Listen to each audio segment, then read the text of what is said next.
Hi, and welcome to the Infrascale Disaster Recovery demo. We're going to make a quick trip through the disaster recovery product, starting in the Infrascale Dashboard. So without preamble, let's get into it. Here's the disaster recovery tab. Here you'll have backup status, the site summary, and appliance health. Basically, what these do is if you want to see the appliance's health, like the RAM, the CPU, the heating, how it's performing, if there's any hardware problems, the appliance health will give you that information. Site summary is going to list all the appliances you've got deployed across your different clients. And backup status is going to show you how each of the backups are doing across all of your clients. We start with backup status. You'll see that I've got my appliance here for sales demo. I can see the devices are being backed up, any policies that are applied, and note that the backups aren't having a good day, right? In fact, my last good job was sometime in May.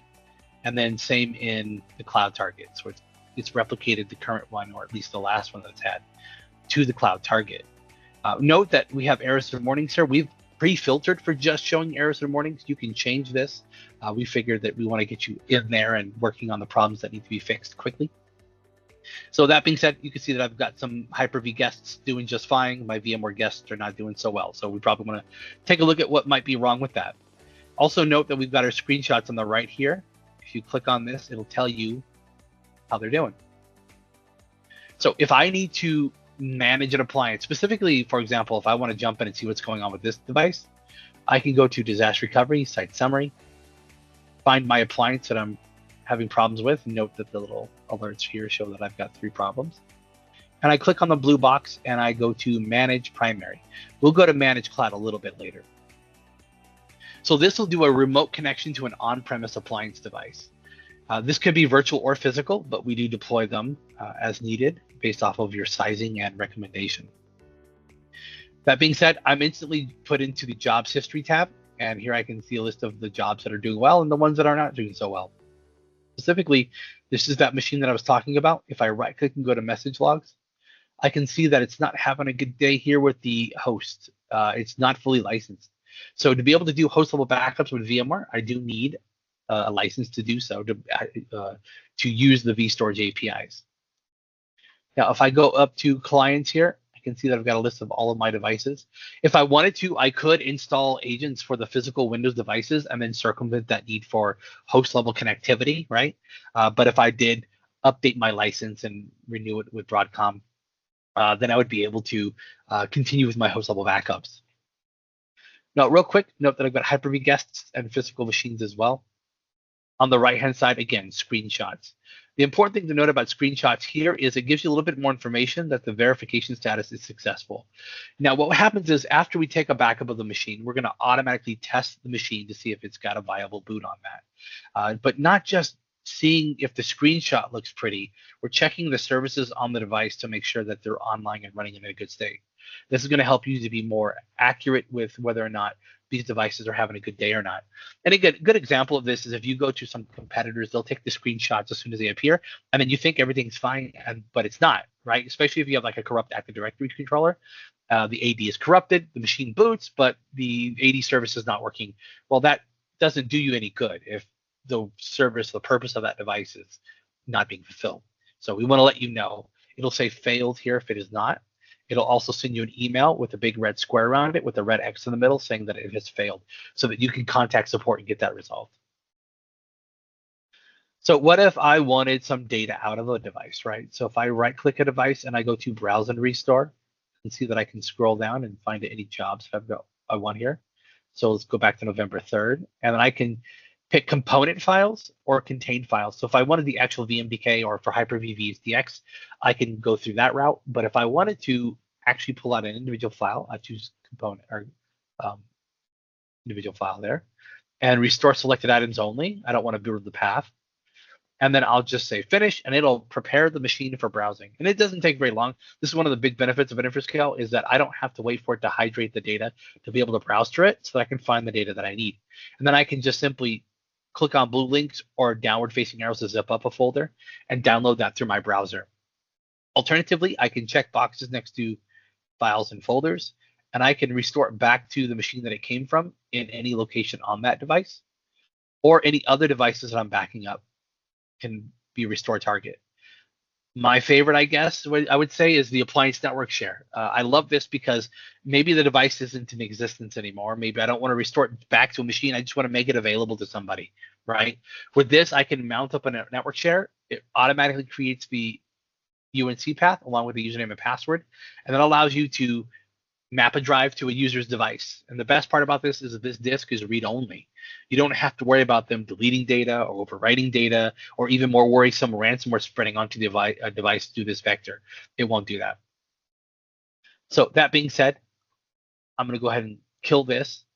If I wanted to rebuild a machine, same idea, right-click, restore instead of browse and restore. Choose my snapshot. And then I can restore over an existing live running machine. If it's a VMware and I've got vMotion enabled as part of my license, and I click on this, there's going to be another item that appears here, a box that rolls out that says that you can restore over a live running machine. Otherwise, it'll restore into VMware. The machine has to be powered off, or you can create a brand new machine. So choosing my host, data store, and resource pool allows me to then confirm the layout. And then I will click next and I can rename. And then I can choose that once I have restored this machine to have it automatically power on and have the network automatically connected. Now, if I don't want to configure the network automatically, don't want to use the same VLAN, I just turn that off, right? Or if I'm making a copy and I just want to keep the machine powered off, I can do that as well.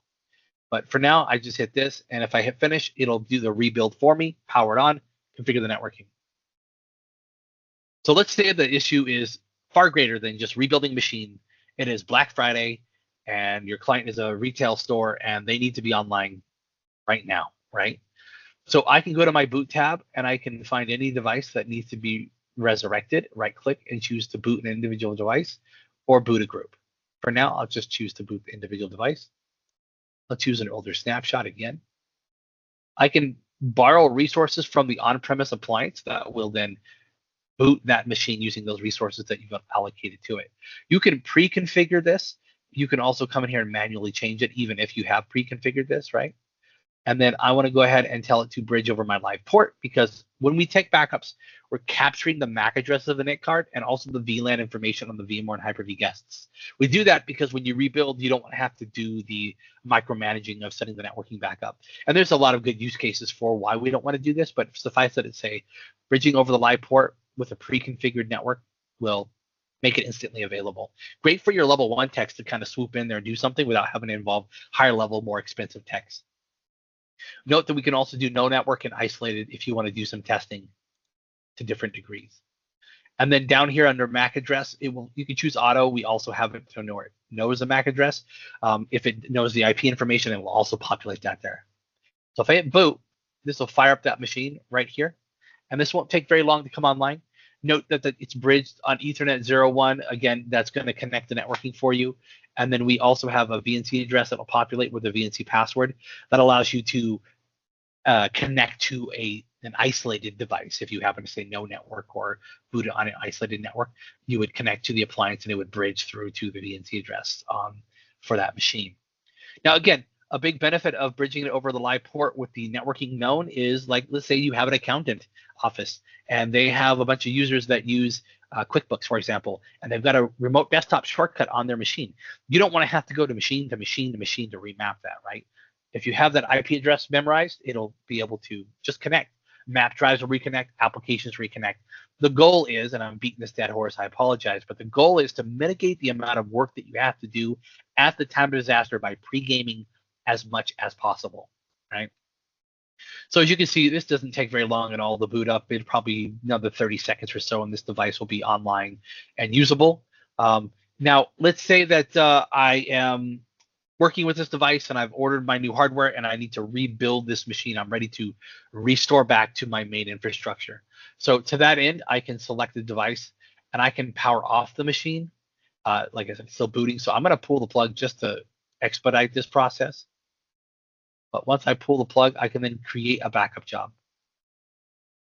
No, real quick note, don't pull the plug in normal circumstances. That can end up with corruption, other problems, because you're stopping a boot and then you're creating a job out of it.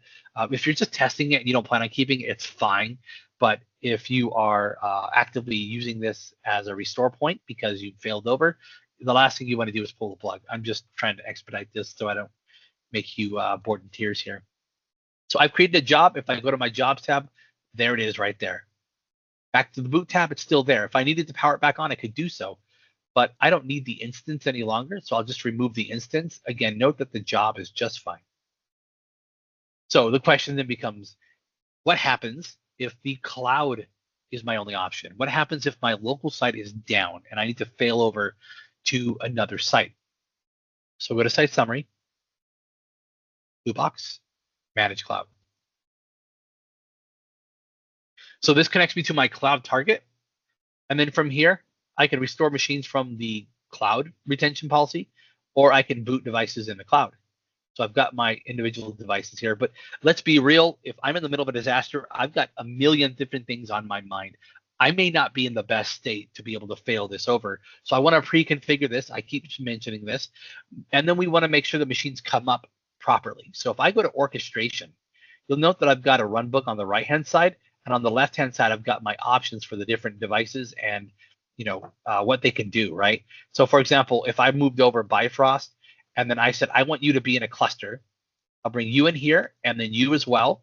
And I'll say, wait between the boot of this machine and this group, right? And then if I save that, it'll remember all of this configuration. I can also just as easily remove devices if they're no longer relevant to my environment. If I go to the LAN tab, I can go ahead and configure my DR LAN subnet, and I can also test by turning off outbound access or failover by turning it on. Now, note that you can do a failover or test when it's turned on. You just got to be aware that if you have the VPN preset up, which we do recommend, it will affect your live environment. So just be aware of this. So if I want this to come online, I hit the run button, and it boots all the machines top to bottom, left to right, following any instructions that they're given, and fires everything up for you. Now, while we watch some of these machines come online, I just wanted to quickly mention a couple other features that are really important to the usage of this service. Number one, implementation is included.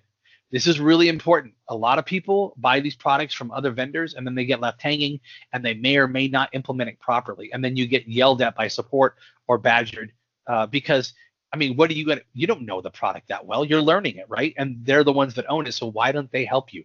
And we agree with this philosophy. So we want to walk you through every single time you deploy an appliance, right? If you're a reseller and you have clients all over the place and you want to deploy one for each of your clients, every single time you deploy an appliance, you are assigned an implementation specialist. Their job is literally to walk you through every step of the way. Once you've got it rack and stacked with the power and the internet, wherever you're going to put it, whether it's in a closet or a server room or on the desk or whatever, once it's got power and Ethernet, and you power it on, we can walk you through the wizard step to get it configured, get your backups configured, get your replication configured, get your cloud targets set up.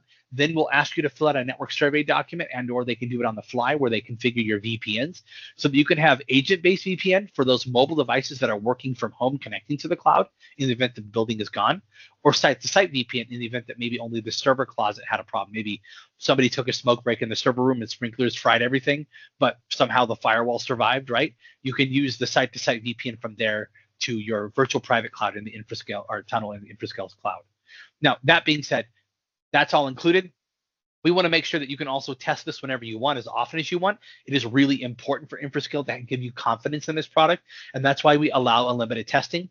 Essentially, what this does is it protects you from configuration creep or something changing, or really, maybe you backed up a physical Dell PowerEdge server and the software array is not having a good day, and it doesn't want to boot the machine because it doesn't know where the OS doesn't know where to point to the boot sector, right? We can fix that problem.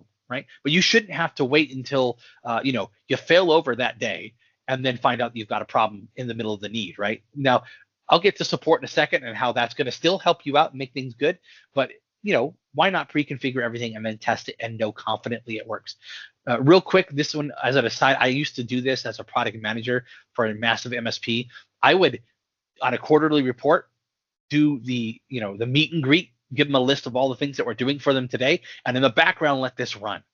And what would happen is in an isolated subnet, they would see that I've got them covered. They can see how long it takes to bring them back online, what contingencies we have in the event of a disaster. And then I just power all off when I'm done after showing them the test. It is an amazing show and tell. It is so good at showing the value that you're providing as an MSP by showing them that you can do this for them on the fly with a quick phone call, right? Now, that being said, let's say that you do need to fail over. It's part of the service. You don't need to pay extra money. It's included, so you can be confident in doing this. We're very popular on the East Coast, Caribbean, where they get a lot of hurricanes, and they don't want to deal with it. They just fail over and then deal with it after hurricane season's over with, right? So something to keep in mind. And then the final thing I want to mention, 24/7 support. This is really important. And it's not just the, you sent an email in, your business is important to us, check the box, and then we'll see you on Monday, right? That is not support. Infrascale offers 24/7 support. Even on a Sunday at 2 a.m. when you don't want to get out of bed, but you know that your client needs to be online for Monday morning to get business going, but you got those rate alerts saying that your environment's down, you can call us up. You'll get somebody who answers the phone, and then they will say, all right, I'll go wake up the level 3 dev support engineer. And within an hour, they will wake them up, and they'll have them up, and you'll be on a call with them. Now, this is important. This is a level 3 dev support. This isn't level 1 tech support, saying, again, see you on Monday, there's nothing I can do. This is somebody that can actually fix your problem. They are on call waiting for this to happen. So don't feel bad about calling them up. It's part of their job. And more importantly, it's going to save yours, right? Now, that being said, I'm booted in the cloud. I've been gibbering away, and this has been up for well over a minute, and some of these over almost 4 minutes. Now, I want to go ahead and fail back, right? So I've got my new hardware in place. I'm going to go ahead and power off this machine. This is the proper way to do it, right? Once it's powered off, I then want to go ahead and convert it into a backup job. And then once I convert this into a backup job, I can then restore this back down to the primary appliance. So one thing that people don't think about when they're rebuilding environments is think, oh, I got to push all this data back, and then they don't have the bandwidth because your WAN is slower than their LAN, of course, right? You might have a 10, 20, even 40 gig LAN. Some people even more than that nowadays. And you need to be able to make that run faster over your LAN. But the WAN, 5, 10, maybe 20 megabit per second if you're lucky. And that's great on the higher end, but on the lower end, if you don't have it, it's going to be rough, right? So what we do is when we replicate data to and from the Infrascale cloud, as I push this back to the on-premise primary appliance to prove it to you, we only need to push and pull change blocks. So in just a moment, you're going to see it appear here at the top, and it's going to have a checkbox on the pin section. There it is. Now, we were able to replicate that data back from the primary or the secondary cloud appliance back down to the primary so that you can do the rebuild on your primary resources where it's going to be a lot more efficient, a lot faster. And this is great. You might be thinking, Aaron, but you didn't really change anything. So of course it's going to be fast.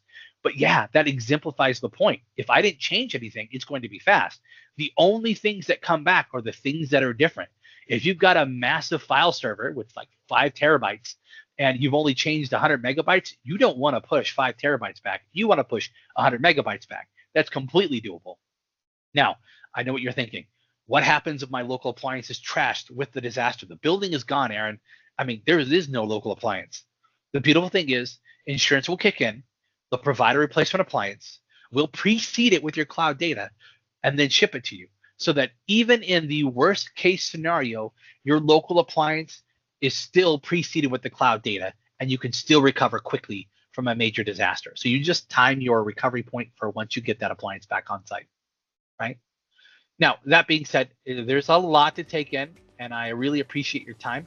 I did want to encourage you that if you had any technical questions, you can email support, you can email myself, you can also email anyone on your sales team. They're going to be able to put you in contact with myself or anyone on the support team if you want to go through that route. But we are available for you to send any technical questions, go through sizing exercises, get pricing quotes going on. We're more than happy to assist you with that. That being said, thank you for your time today. I hope you learned something. And if you have any questions, please reach out. Take care.